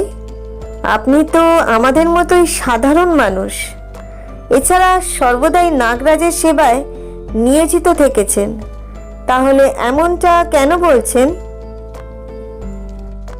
সে তুমি পরে জেনো, তবে কাহিনী এই অর্ধেক অবস্থায় ছেড়ে গেলে আমি মুক্তি পাবো না যে। মুক্তি? কেন? মুক্তি পাওয়ার কথাটি কেন বলছেন? ঠিক বুঝতে পারছি না। আমার প্রশ্নের কোনো সঠিক উত্তর পেলাম না। উনি আমার দিকে স্থির দৃষ্টিতে তাকিয়ে বাকি কাহিনী বলতে শুরু করলেন। জেনিফারকে দেখা মাত্রই রত্নীবাই এমন কিছু সত্যের অবতারণা করে চললেন যা ছিল অবর্ণনীয়। গ্রামের মানুষ এর পূর্বে এমন ভয়ঙ্কর মুহূর্তের সাক্ষী হননি। এই গ্রাম ছেড়ে চলে যা বলছি। দুরভিসন্ধি নিয়ে এখানে এসেছিস, তুই না এলেও তোর পিছু করতে করতে আসবে সেই লোভীরা। প্রাণে মরবি, প্রাণে। এখনো সময় আছে। এই স্থান ত্যাগ কর, এই পবিত্র স্থান ত্যাগ কর বলছি। কথাগুলি শেষ করেই রত্নীবাই জ্ঞান হারালেন। প্রতিবার ভর হওয়ার পরেই এমনটা হতো। কোনো আশু সত্য ঘটনার অবতারণার পরে উক্ত স্ত্রী নিজের জ্ঞান হারাতেন। সেবারেও এটি অপরিবর্তনীয়ই রইল। বেশ কিছু শুভ্র বস্ত্র পরিহিত লোক এগিয়ে এলেন। রত্নীবাইকে তার গৃহে রেখে আসা হলো। ভর হওয়ার পরে উক্ত স্ত্রীর আর কোনো কিছুই মনে থাকে না। এমনটা কথিত আছে, নাগরাজ স্বয়ং নিজে তার মুখ দিয়ে সমস্ত সত্যি উগরে দেন। যেমন কোনো বিষধর সাপ শিকারের উদ্দেশ্যে বিষ ওগরায়, ঠিক তেমন। ভারতবর্ষে বেশ কিছুকাল অতিবাহিত করার ফলে জেনিফার স্থানীয় ভাষা রপ্ত করতে শিখে গেছিলেন। সম্পূর্ণ কথন আন্দাজ করতে না পারলেও বেশ কিছু অর্থবহ শব্দের অন্তর্নিহিত অর্থ অনুধাবন করা তার কাছে তেমন কোনো কঠিন কাজ ছিল না। ধীরে ধীরে মন্দির প্রাঙ্গণের ভিড় কমে হালকা হয়ে গেল। সকলেই যে যার ঘরে চলে গেলেন। বিদেশিনীর কাতর অনুরোধে শিশু কন্যাটি তাকে পুষ্করিণীর অভিমুখে নিয়ে গেলেন। সেদিন ছিল নাগ পঞ্চমীর সেই জ্যোতির্ময়ী রাত্রি। পূর্ণিমার চাঁদের আলোয় উদ্ভাসিত হয়ে উঠেছিল চারিদিক। পুষ্করিণীর বিভিন্ন স্থলে ছড়িয়েছিল সেই ছটা। প্রতিটি জলের কণা নিজের ছন্দে প্লাবিত হয়ে চলছিল। দিব্য মুহূর্তের আগমন ঘটতেই হঠাৎ শঙ্খধ্বনি শোনা যেতে লাগলো। আকাশপথে দিব্য রথে একে একে দেবতারা নেমে এলেন। সকলে সরোবরের চারিপাশে দাঁড়িয়ে সুসজ্জিত বস্ত্র ও অলঙ্কারে নাগদেবের স্তুতি মন্ত্র পাঠ করতে লাগলেন। পূর্ণিমার চাঁদের আলো আরো প্রখর হয়ে উঠল। সরোবরের মধ্যদেশ স্পর্শ করে বিলম্বিত রশ্মি বিচ্ছুরিত হতে লাগলো চতুর্দিকে। ওম ধ্বনি উচ্চ উচ্চারিত হতে থাকলো। ধীরে ধীরে সেই নাগমণি জলের তলদেশ থেকে সরোবরের অভিমুখে এগিয়ে আসতে লাগলো। আকাশ গঙ্গার জল স্পর্শ করলো সেই দিব্য মণিটিকে। চারিদিক প্লাবিত হতে লাগলো এক অপূর্ব সৌরভে। সেই দিব্য মুহূর্তের সাক্ষী হয়ে রইলেন সেই বিদেশিনী আর ছোট্ট শিশুকন্যা হারখা। ক্ষণিক পরেই আলোর ছটা স্থিমিত হয়ে এলো। জায়গাটি আবার আগের মতোই শান্ত ও নির্বাক হয়ে চেয়ে রইল ওদের দিকে। দিব্য জ্যোতিতে প্রজ্বলিত হয়ে রইল গোটা অঞ্চলটি, আর মনির সেই বর্ণময় ছটা গোটা পুষ্করিণীটিকে অবিসংবাদিত করতে লাগলো। আস্তে আস্তে সেটিও ক্রমে স্থিমিত হয়ে এলো। ম্লান জলরাশির দিকে নিঃসাড়ে চেয়ে রইল দুটি চোখ। বিদেশিনী ধীরে ধীরে নিজের অজান্তেই জ্ঞান হারিয়ে মাটিতে লুটিয়ে পড়লেন। ছোট্ট হারকা অস্থির হয়ে উঠল।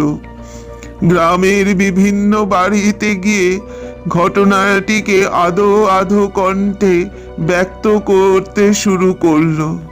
কেউ বিশ্বাস করতে চাইলেন না, কিন্তু কথাটি মন্দিরের পুরোহিতের কানে পৌঁছতেই তিনি ঘটনাস্থলে যাওয়ার সিদ্ধান্ত নিয়ে ফেললেন। লোকবল সহযোগে ঘটনাস্থলে পৌঁছে দেখলেন সেই বিদেশিনী জ্ঞান হারিয়ে মাটিতে লুটিয়ে পড়েছেন। তারা সকলে ধরাধরি করে তাকে পুরোহিতের কুটিরে নিয়ে এলেন।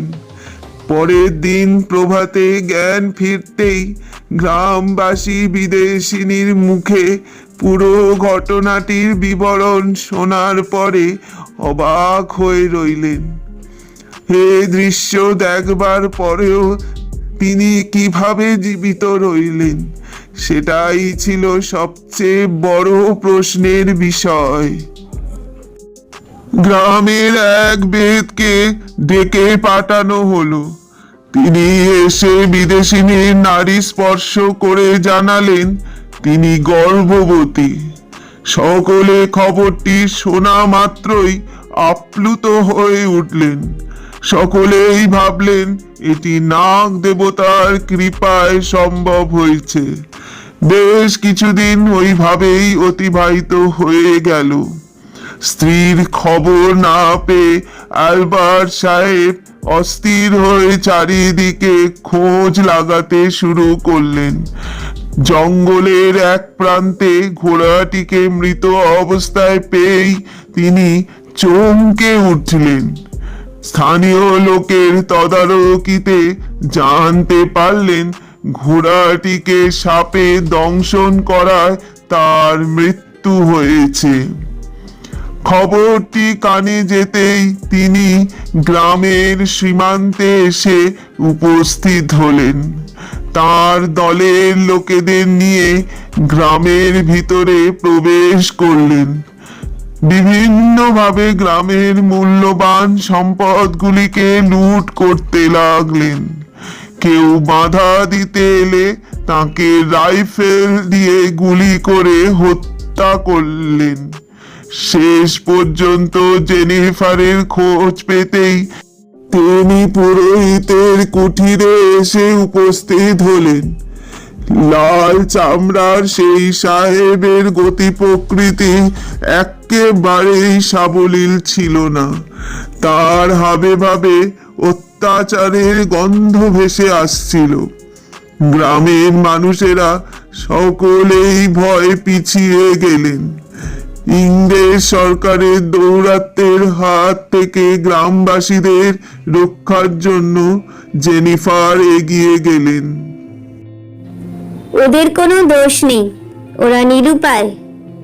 আমি এখান থেকে যাওয়ার সিদ্ধান্ত নিয়েছিলাম। আসলে পৌরাণিক ঘটনায় মোরা এই পবিত্র স্থানটিকে নিজের চোখে দেখতে চেয়েছিলাম। সত্যি এই স্থান নানান প্রকারের চমৎকারে সমৃদ্ধ। এই অঞ্চলের প্রতিটি কণাতেই সেই প্রভাব বিদ্যমান। আর ওই পুষ্করিণীর গর্ভেই রয়েছে সেই মণি, যা দেবতাদের দ্বারা অভিষিক্ত। সেই মণি যে পাবে তারই জীবন বদলে যাবে, সে অমরত্বের অধিকারী হবেন। তবে সেই মণিটির পাহারায় আছেন স্বয়ং নাগদেব বাসুকী। তাকে না সরালে সেই মণির সন্ধান কোনো দিনই মেলা সম্ভব নয়। আর এই সব কিছুই আমি নিজের চোখে দেখেছি। কথাগুলি নিজের স্ত্রীর মুখে শুনে অ্যালবার্ট সাহেব স্তম্ভিত হয়ে রইলেন।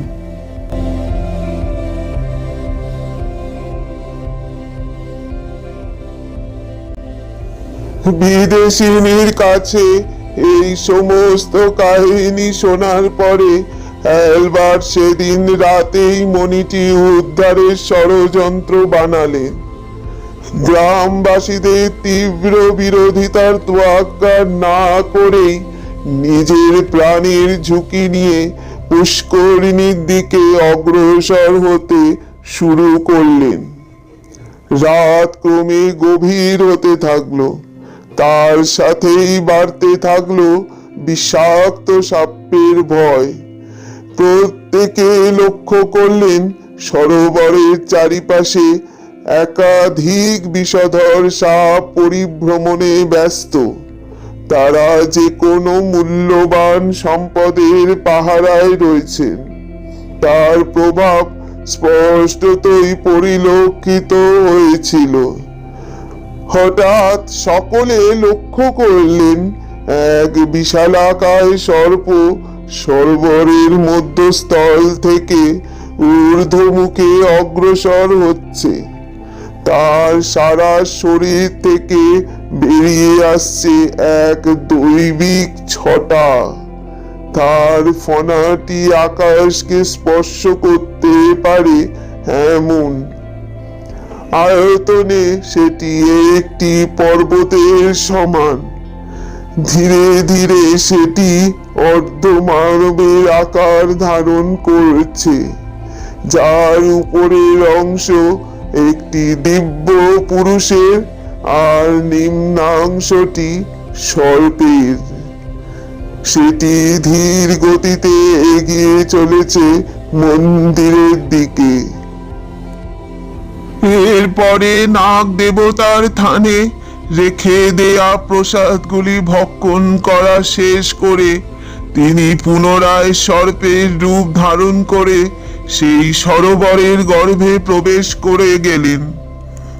বিষয়টি দেখার পরে সকলেই হতচকিত হয়ে গেছিলেন, কিন্তু বিষয়টি যে সত্য সেটি তারা সকলেই বিশ্বাস করতে বাধ্য হয়েছিলেন। এর পরের দিন আরো বেশি সংখ্যক লোক নিয়ে এসে তারা সরোবরের পার্শ্বস্থ সমস্ত সর্পদের সজোরে আঘাত করেন এবং হত্যা করেন। তাদের মৃত শরীরগুলিকে সরোবরের জলে নিক্ষেপ করেন। সকলেই সেই বিশালাকায় সর্পের অপেক্ষা করতে থাকেন। পুনরায় নাগ দেবতার দর্শন পেতেই তারা রাইফেলের সাহায্যে একে একে গুলি বর্ষণ করতে শুরু করেন। একটি গুলিও তার শরীরকে স্পর্শ করতে পারে না। সব কটি গুলি তাদের দিকেই ফিরে যাওয়ায় প্রত্যেকেই মৃত্যুবরণে বাধ্য হন। বেশ কিছু সংখ্যক ইংরেজ গাছের পিছনের দিকটায় লুকিয়ে থাকায় তারা সঠিক সময়ের অপেক্ষা করতে থাকেন। নাগ দেবতা ওই স্থান ত্যাগ করতেই তারা সরোবরের জলে ঝাঁপ দেন, সাঁতরে মণির কাছে পৌঁছান ও মণিটি উদ্ধার করেন। মনির ছটায় তাদের একজন অন্ধ হয়ে যান, অপরজন সেই দৈব বাক্সটির মুখ বন্ধ করে সাঁতরে ঘাটে এসে পৌঁছান। অন্যদিকে নাগ দেবতার কোপের বশবর্তী হতে থাকেন সকলে। সকলকেই তিনি একে একে গিলে খেতে শুরু করেন, কিন্তু অ্যালবার্ট গুলি বর্ষণ করতে থাকায় নাগদেব তার দিকে বেশ কিছুটা হলাহল ছুড়ে দেন। এর ফলে তার এক চোখ কানা হয়ে যায়। শরীরে বিষক্রিয়া ছড়িয়ে পড়তেও বিলম্ব হয় না। এর ফলে তার শরীরের একটি দিক পঙ্গু হয়ে যায়, কিন্তু তবুও তিনি হাল ছাড়লেন না। ভোরের আলো ফুটে আসতে দেখে সকলেই যে যার নিজের স্থানে স্থির থাকলেন। নাগ দেবতা অন্য জল স্পর্শ না করেই পুনরায় সরোবরের গর্ভে চলে যান। কথিত আছে ওই সরোবরের গর্ভেই নাকি নাগ লোকে যাওয়ার রাস্তা রয়েছে। নাগদেব কোথায় মিশে যান তা আজ পর্যন্ত কেউ টের পাননি। অনেক খোঁজার চেষ্টা করেও তারা তার হদিশ পান না। এরপর সেই ইংরেজ কর্তৃপক্ষরা ওই মণিটিকে নিয়ে নেন। গ্রামের অনেক মানুষ বিরোধিতা করতে এগিয়ে আসলে সকলকেই অর্থের লোভ দেখিয়ে মুখ বন্ধ করে দেয়া হয়। প্রত্যেকে নিজের সত্তা ও জীবন রক্ষার্থে সাহেবের নির্দেশ মেনে নেন। পাপের পয়সায় পতিত হয়ে পড়ে গোটা গ্রাম, কিন্তু পুরোহিতের পরিবার না মানায় ইংরেজ সরকার তাঁর স্ত্রী ও কন্যাকে হত্যা করেন। এরপর পুরোহিতের মাথায় রাইফেলের হাতল দিয়ে আঘাত করে সেই স্থান ত্যাগ করে চলে যান। আমি জিজ্ঞাসা করলাম, আচ্ছা, এই পুরোহিতটি কি আপনি ছিলেন? আপনাকেই কি তারা আঘাত করেছিলেন? কিন্তু এতদিন আপনি জীবিত আছেন কিভাবে? এ তো দীর্ঘ সময় আগেকার ঘটনা। লোকটি কোনো উত্তর না দিয়েই চুপ করে রইলেন। আবার গল্পের অন্দরে ঢুকলেন। আমিও উদ্ভ্রান্তের মতো কিছুক্ষণ সেদিকে তাকিয়ে থাকবার পরে পুনরায় কলম ধরলাম। সেই দিনের রাতটা ছিল সবচেয়ে ভয়ঙ্কর রাত। এইসব অতীত কথনে পৌরাণিক ঘটনায় কারোরই বিশ্বাস ছিল না। ফলে সকলেই যে যার নিজের ঘরে শান্তির ঘুম ঘুমাচ্ছিলেন। সকলের কাছেই মজুদ ছিল কাঁচা টাকা। আগামীর চিন্তামুক্ত হয়ে সকলেই গভীর নিদ্রায় আচ্ছন্ন হয়ে পড়েছিলেন। আহত পুরোহিত আঁকলে বসেছিলেন ওই মৃতদেহগুলিকে। সৎকারের জন্যও সেদিন কেউ এগিয়ে আসেনি। গভীর রাতে সরোবরের পাশে উঁচু উঠোনটিতে তিনি নিজেই তাদের দাহ সৎকারের কাজ সম্পন্ন করেছিলেন।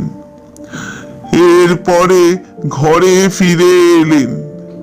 হঠাৎ একটি চিৎকারের শব্দে সকলের ঘুম ভেঙে গেল। এক বিশালাকায় সর্পকে ওই স্থানে ঘুরে বেড়াতে দেখে সকলেই হকচকিত হয়ে যান। যারা যারা ইংরেজদের কাছে নিজেদের বিক্রি করেছিলেন তাদের প্রত্যেকের ঘরে ঢুকে পাপীদের গিলে খেতে থাকে সেই সর্পটি। তিনি ছিলেন নাগ দেবতা বাসুকি। খালি চোখে তাকে কোনোদিনই দেখতে পাওয়া যায়নি। সেদিন সকলেই আতঙ্কে কাঁপতে লাগলেন। অত বিশাল একটি সর্পের সাথে পেরে ওঠা কারোর পক্ষেই সম্ভব ছিল না। প্রত্যেকে নিজেদের প্রাণ বাঁচানোর অভিপ্রায় এদিকে ওদিকে ছুটতে লাগলেন, কিন্তু তার হাত থেকে পাপীদের নিস্তার লাভ সম্ভব ছিল না। অতীতে পুরাণে বর্ণিত সমস্ত কথন সত্য প্রমাণিত হয়েছিল। নাগরাজ বাসুকী স্বয়ং তার মণি উদ্ধারের জন্য ভয়ঙ্কর সর্পের রূপ ধারণ করে প্রত্যেককে নৃশংসভাবে ভক্ষণ করতে লাগলেন। গ্রামের সীমানা ত্যাগ করে সেই বিশাল সর্পটি জঙ্গলের দিকে অগ্রসর হতে লাগলো। জঙ্গলের সীমারেখা পেরিয়ে ইংরেজদের খুঁটির দিকে এগিয়ে যেতে লাগলেন। ইংরেজ সরকারের কাছে বিষয়টির খবর আগে থাকতেই পৌঁছে দিয়েছিলেন এক গ্রামবাসী। তারা আলাদা আলাদা স্থানে উঁচু মাচা করে তার উপরে বসে অপেক্ষা করছিলেন। প্রত্যেকের কাছেই ছিল রাইফেল। তারা ভেবেছিলেন রাইফেলের গুলিতেই ওই সর্পের নিধন সম্ভব, কিন্তু মূর্খের দল এটি জানতেন না যে কোনো দৈব সর্পের নিধন সম্ভব নয়। যখন নাগ দেবতা স্বয়ং এই পৃথিবীতে পদার্পণ করেন, তখন দুষ্টের নিধন আর শিষ্টের পালনের উদ্দেশ্যেই তাঁর আগমন ঘটে। নাগ দেবতা পিছনের দিকে অবস্থিত একটি বিরাট আকায় বৃক্ষকে পাকিয়ে উপরের দিকে উঠতে থাকেন। তাদের বোঝার আগেই তাদের কাছে এসে উপস্থিত হন। এরপরে একে একে সকলকেই গিলে খেয়ে ফেলেন। অ্যালবার্টও এইভাবে তার খাদ্যে পরিণত হন। এরপর তিনি এগিয়ে যেতে থাকেন একটি কাঠের বাড়িকে লক্ষ্য করেই। ওইখানেই তারা লুকিয়ে রেখেছিলেন সেই নাগমণিটিকে। জেনিফারের নজরে পড়তেই তিনি বেরিয়ে আসেন। দৈব বাক্সটি নাগ দেবতার দিকে এগিয়ে দিয়ে ক্ষমা ভিক্ষা করতে থাকেন। নাগ দেবতা ওনার হাত থেকে সেই বহুমূল্য রত্নটিকে নিয়ে নেন। সেটি তার মাথার উপরে রাখেন। রত্নটি পুনরায় জ্বলজ্বল করতে শুরু করেন। তার সাথে শুরু হয় দৈবিক শঙ্খনাদ। নাগ দেবতা জেনিফারকে উদ্দেশ্য করে বলেন, আমার সান্নিধ্যে তোকে আসতেই হতো, তবে তুইও সমান অপরাধে অপরাধী। তুই পাপীদের পাপ করতে এগিয়ে দিয়েছিস, তাদের মনের লালসাকে জাগিয়ে তুলেছিস। তোর কথাতেই তারা নিরীহ সাপেদের হত্যা করেছে। অযাচিতভাবে গ্রামের এতগুলি মানুষকে আমার আহারে পরিণত করতে বাধ্য করেছে, আর আমার এই মুনিটি চুরি করেছে। দীর্ঘ 5000 বছর ধরে আমি ওই সরোবরে শায়িত রয়েছি। ভীম এর সেবায় সন্তুষ্ট হয়ে আমি ওই সরোবরে দৈব সর্পের রূপে যুগ যুগান্তর ধরে অধিষ্ঠান করে আসছি। মণিগ্রাম আমার নামানুসারী। আমার এই মণির কোনো প্রকার ভেদ হয় না, আর না কোনো দিনও হতে পারে। আমার দৈব জ্যোতির দ্বারা সৃষ্ট এই মণি দুষ্প্রাপ্য।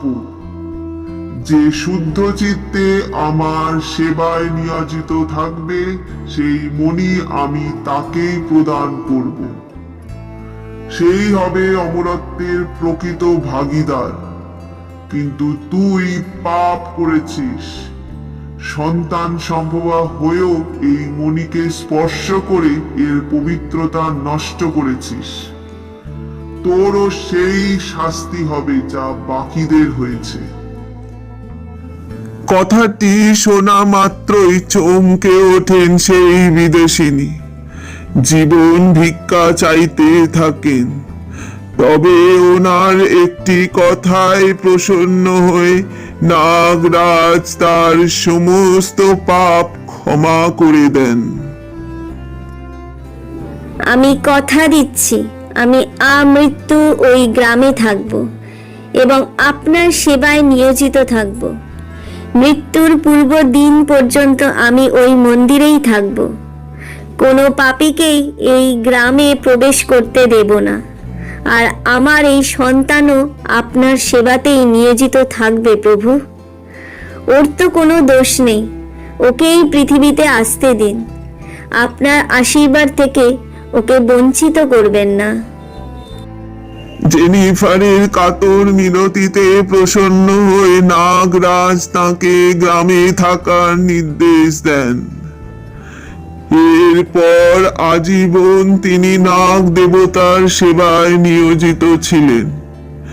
জেনিফারের মৃত্যুর পরে পুরোহিতই তার সন্তানকে যোগ্য করে তুলেছিলেন। সমস্ত বিধি ও নিয়মাদি তিনি শিখিয়ে দিয়েছিলেন। মৃত্যুর সময় তিনি নাগ দেবতার দর্শন লাভ করেন ও এই অভিশপ্ত জীবন ত্যাগ করে স্বর্গে গমন করেন। তিনি শেষ নিঃশ্বাস ত্যাগের পূর্ব পর্যন্ত এই সরোবরকে সংরক্ষক হিসেবে নিজের ভূমিকা পালন করে গেছিলেন।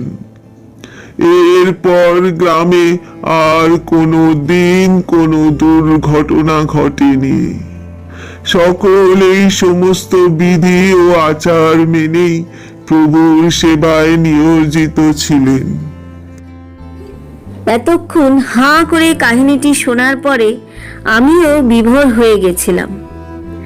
এমন দৈব গাথা এর আগে কোনো দিনই শোনার সুযোগ ঘটেনি। কলমটা আবার হাত থেকে পড়ে গেল। গতদিনের মতো আজকেও একটা দমকা হাওয়া এসে স্পর্শ করলো আমার গোটা শরীরটিকে।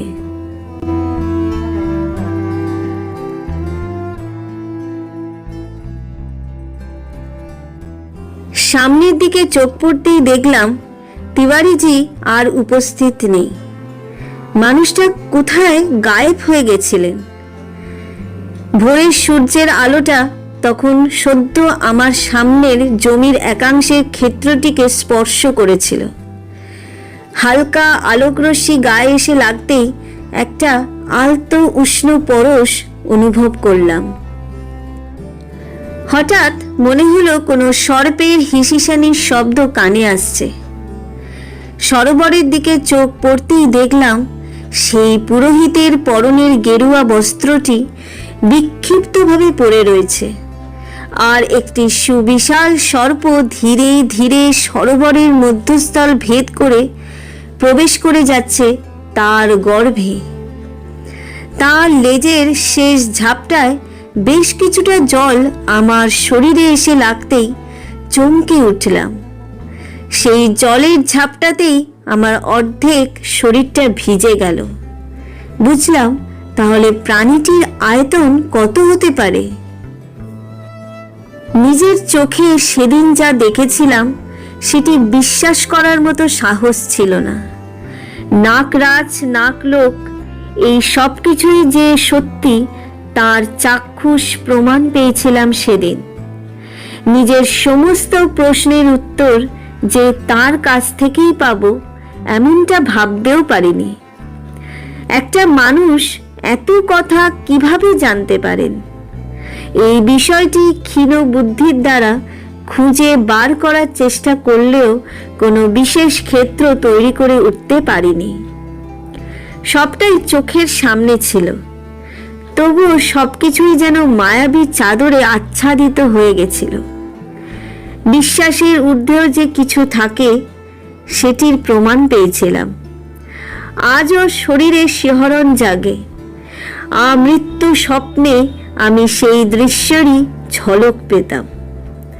মনে হয়েছিল কলমটা যেন সার্থক হয়েছে, আত্মার তৃপ্তি ঘটেছে।